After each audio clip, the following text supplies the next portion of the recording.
Assalamualaikum warahmatullahi wabarakatuh. Selamat pagi, saya Kamal Amrullah dari Program Studi Magister Ilmu Komunikasi Universitas Telkom.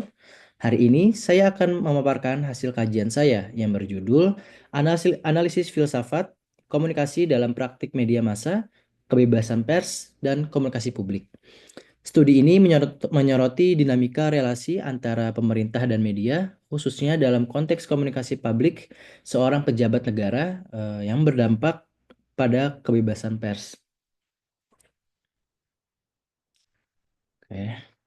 Adapun latar belakang kajian ini berangkat dari polemik revisi RUU TNI tahun 2025. RUU ini dianggap membuka peluang kembalinya dui fungsi militer di tengah situasi tersebut. Lalu terjadi teror terhadap jurnalis Tempo, yaitu pengiriman paket kepala babi dan bangkai tikus. Lalu uh, keluarlah pernyataan dari juru bicara presiden, yaitu adalah Hasan Nasbi, yang saat itu menjabat sebagai Kepala Kantor Komunikasi Kepresidenan, mengatakan bahwa kepala babi dimasak saja gitu, atas insiden yang menimpa media Tempo. Dan ini memancing kritik yang luas. Pernyataan ini dinilai tidak empatik dan justru meremehkan ancaman terhadap kebebasan pers. Dalam demokrasi, media adalah pilar penting, maka setiap komunikasi publik itu, baik itu pejabat, masyarakat, ataupun pemerintah, harus dianalisis secara kritis. Oke, next. Lalu di sini saya menggunakan metode penelitian kualitatif dengan pendekatan studi literatur. Saya menggunakan berbagai sumber, baik itu dari jurnal akademik, lalu dari buku teori, buku-buku utama, lalu berita-berita daring dari media nasional ataupun media sosial gitu yang beredar di media sosial. Analisis ini dilakukan menggunakan 3 pilar filsafat komunikasi, di mana ada ontologi, bagaimana realitas dikonstruksi, lalu epistemologi, bagaimana kebenaran itu diklaim, dan aksiologi, bagaimana nilai dan etika ditanamkan dalam komunikasi. Pendekatan ini memungkinkan saya melihat kasus Hasan Nasbi secara mendalam, tidak hanya dari sisi pernyataan, tapi juga dampak terhadap tantangan sosial dan nilai demokrasi.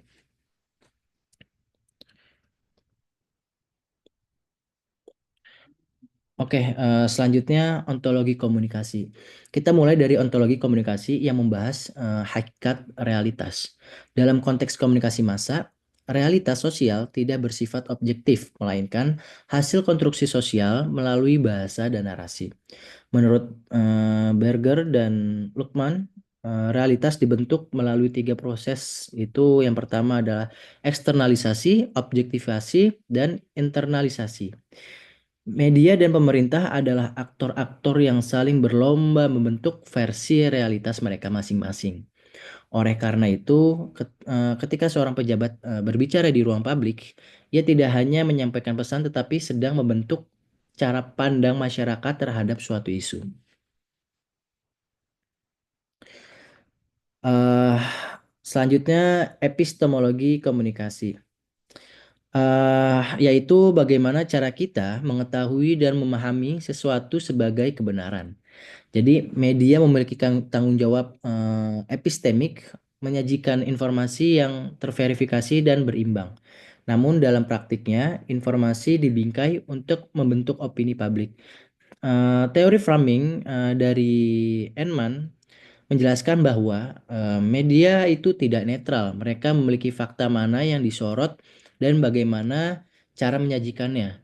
Di era digital, tantangan epistemologi makin berat, di mana viralitas pesan itu seringkali lebih berpengaruh dari validitasnya gitu. Validitas kebenaran tidak lagi ditentukan oleh otoritas jurnalistik, tetapi oleh popularitas. Oke, selanjutnya ke aksiologi komunikasi, di mana aspek ketiga adalah aksiologi itu nilai dan etika dalam komunikasi. Jadi komunikasi tidak sekedar soal efektivitas, tetapi juga soal tanggung jawab moral. Jadi pernyataan seperti dimasak saja tidak hanya tidak etis, tetapi juga mencederai nilai demokrasi dan memperburuk relasi pemerintah dan media gitu. Aksiologi ini, aksiologi komunikasi menjadi penting untuk menilai apakah suatu tindakan komunikasi mendorong kedamaian atau justru menyulut ketegangan sosial. Adapun ontologi dalam kasus ini gitu ya. Di satu sisi pemerintah mencoba menormalkan peristiwa tersebut. Di sisi lain media khususnya Tempo membingkai pernyataan itu sebagai bentuk pembiaran terhadap teror terhadap jurnalis gitu. Tempo bertindak sebagai agen pembentuk realitas tandingan bahwa kebebasan pers sedang terancam. Inilah bentuk kompetisi naratif dalam membentuk makna sosial dari suatu peristiwa yang sama. Lalu penerapan epistemologis dalam kasus di sini ada data menunjukkan bahwasannya indeks kebebasan pers itu di Indonesia 51,15 poin dari 100 yang mengindikasikan bahwasannya lemahnya struktur epistemik media gitu. Jadi media Indonesia berada dalam kondisi yang lemah. Lalu lebih lanjut, terdapat 73 kasus kekerasan terhadap jurnalis pada tahun 2024, termasuk kekerasan fisik dan teror.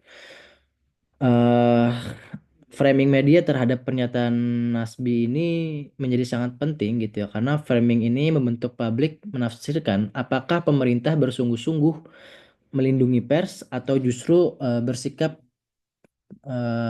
permisif gitu terhadap teror. Nah, di sini juga epistemologi bekerja melalui produksi dan penyebaran makna yang mempengaruhi kesadaran sosial. Adapun penerapan aksiologi dalam kasus gitu ya. Secara aksiologi, pernyataan pejabat publik harus mencerminkan nilai-nilai seperti empati, penghormatan, dan tanggung jawab. Itu yang dinyatakan oleh Mickwell tahun 2010. Dan pernyataan Nasbi ini gagal memenuhi dimensi ini karena dianggap menyepelekan kekerasan terhadap jurnalis. Media seperti Tempo kemudian membingkai insiden tersebut gitu sebagai pelanggaran etika. Mereka mengambil peran sebagai penjaga nilai, bukan hanya penyampaian berita. Lalu komunikasi etis ini juga tidak hanya membela kebenaran, tapi juga melindungi martabat manusia dan profesi jurnalistik. Jadi dalam konteks demokrasi, nilai ini menjadi sangat vital. Oke, kesimpulannya, secara ontologis, media dan negara bersaing dalam membentuk realitas sosial terkait kebebasan pers. Adapun secara epistemologis, media membingkai narasi agar publik memahami ancaman terhadap jurnalisme sebagai isu serius gitu. Lalu secara aksiologi, media mengingatkan kita bahwa komunikasi harus tetap menjunjung etika dan nilai kemanusiaan. Dengan demikian, komunikasi publik, terutama dari pejabat negara, public figure, pemerintah, itu harus lebih reflektif, bertanggung jawab, dan etis. Demokrasi yang sehat membutuhkan media yang bebas sekaligus pejabat yang sadar akan dampak komunikasinya. Mungkin itu sekian dari saya. Terima kasih. Wassalamualaikum warahmatullahi wabarakatuh.